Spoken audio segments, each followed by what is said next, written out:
Pada sesi kali ini kita akan membahas tentang daftar kata dan n-gram khusus pada pokok bahasan subbagian yang kedua ya, yaitu entry kamus, contoh, dan maknanya. Ini saya highlight di sini. Jadi tujuan dari sesi ini apa? Yaitu untuk menunjukkan ya bagaimana daftar kata itu berkorespondensi terhadap bidang leksiografi khususnya pembuatan kamus. Oke, jadi saya akan buka satu kamus ya, yaitu KBBI, Kamus Besar Bahasa Indonesia di sini. Ini yang versi online ya. Sekarang kita lihat makna dari kata utopis. Ya, di sini ada berupa khayal, bersifat khayal. Makna yang pertama. Dan makna yang kedua adalah orang yang memimpikan suatu tata masyarakat dan sebagainya dan sebagainya. Lihat perbedaannya ya. Jadi di sini berupa khayal atau bersifat khayal tidak ada contohnya. Ya. Sedangkan yang kedua ini ada contohnya. Nah, KBBI ini sampai sekarang itu belum berbasiskan korpus. Sehingga contoh-contoh ini ya dibuat oleh penulisnya. Sehingga kadang ada yang ada, kadang ada yang tidak ada contohnya.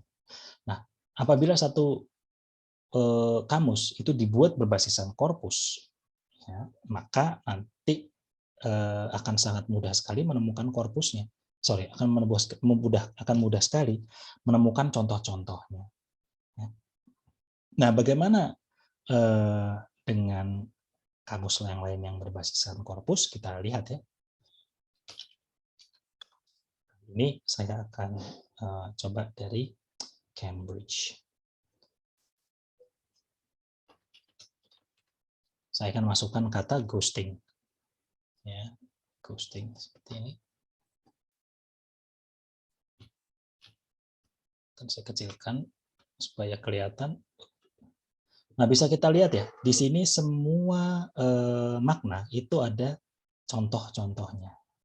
Nah, jadi ini makna yang pertama, ghosting ya. The activity of writing books, articles for another person. Jadi kita menulis untuk orang lain. Dan nanti publikasinya bukan atas nama kita, tapi atas nama orang lain. Jadi ghostwriter kalau penulisnya ya, orangnya. Dan ini sudah ada contohnya.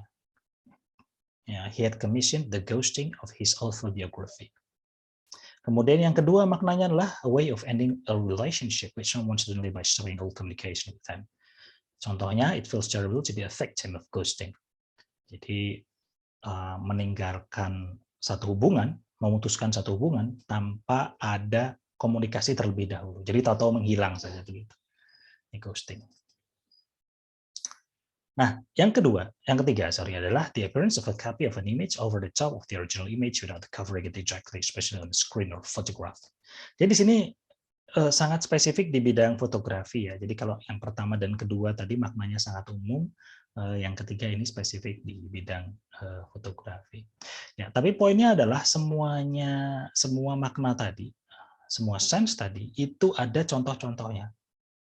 Nah, ini adalah kelebihan dari kamus yang berbasiskan korpus.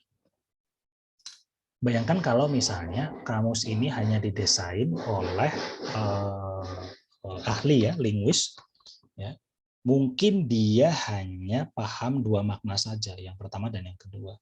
Nah, makna yang ketiga ini kan khusus di bidang fotografi, begitu.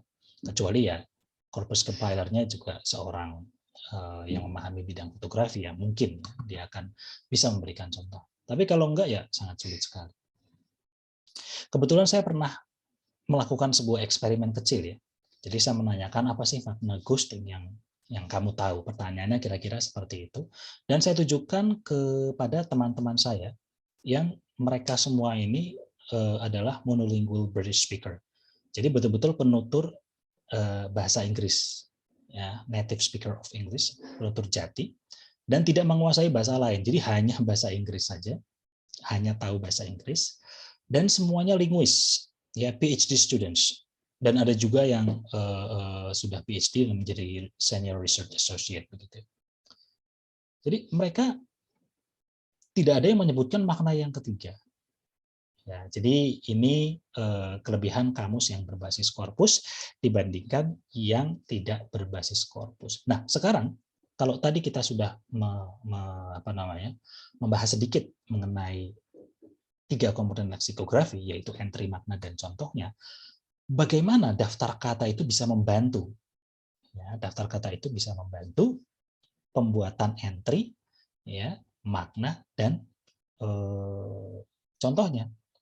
Ya, sebetulnya sangat sederhana sekali. Jadi kalau kita menggunakan kamus, menggunakan korpus ya, misalnya saya di sini menggunakan American English 2006, kemudian saya akan membuat daftar katanya, frequency list-nya.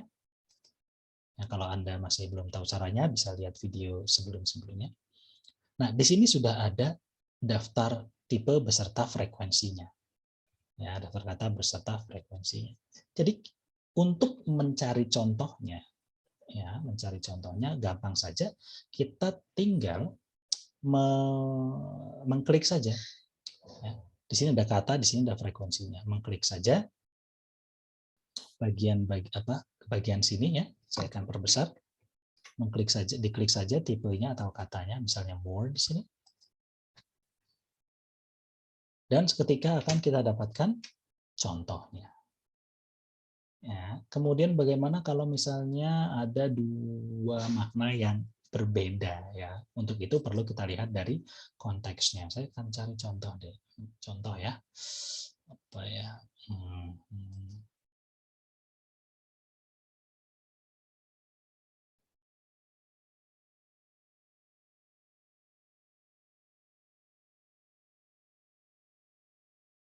Misalnya lost di sini. Ya, di sini ada contoh-contohnya. Nah, kalau di sini kita lihat lost. Ya, ini